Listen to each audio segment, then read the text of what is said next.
کہ اللہ کی یاد کے لیے، اللہ کے ذکر کے لیے ہم لوگ جمع ہیں، اور اس کی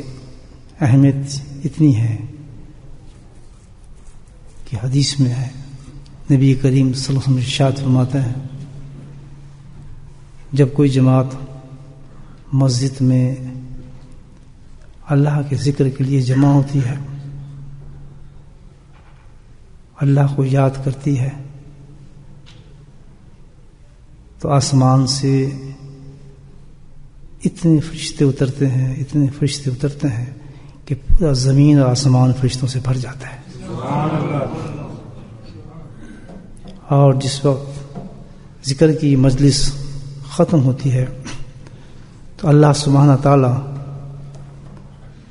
فرشتوں میں اعلان فرماتے ہیں کہ اے فرشتوں، تم گواہ ہو جاؤ، جتنے بھی لوگ اس وقت ذکر میں شامل تھے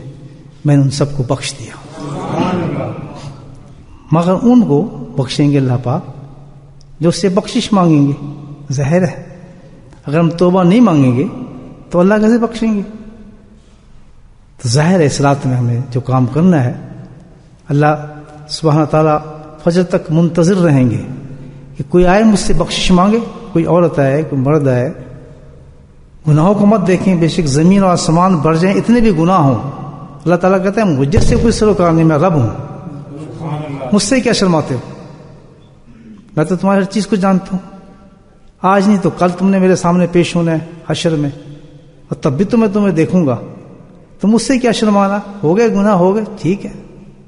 ٹھیک کر لیے گناہ، لیکن میں تو رب ہوں، میں تمہیں چانس دیتا ہوں مرنے سے پہلے، کیا پتا اس سال میں ہمارا نام لکھا گیا ہوگا تم نے مر جانا ہے۔ اللہ تعالیٰ کہتے ہیں میں تمہیں چانس دے رہا ہوں یہ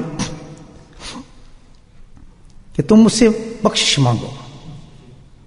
تو آج مین کام جو ہم نے کرنا ہے، سب سے بڑی عبادت یہ ہے کہ ہم اللہ سبحانہ تعالیٰ سے اپنے گناہوں کی معافی مانگیں۔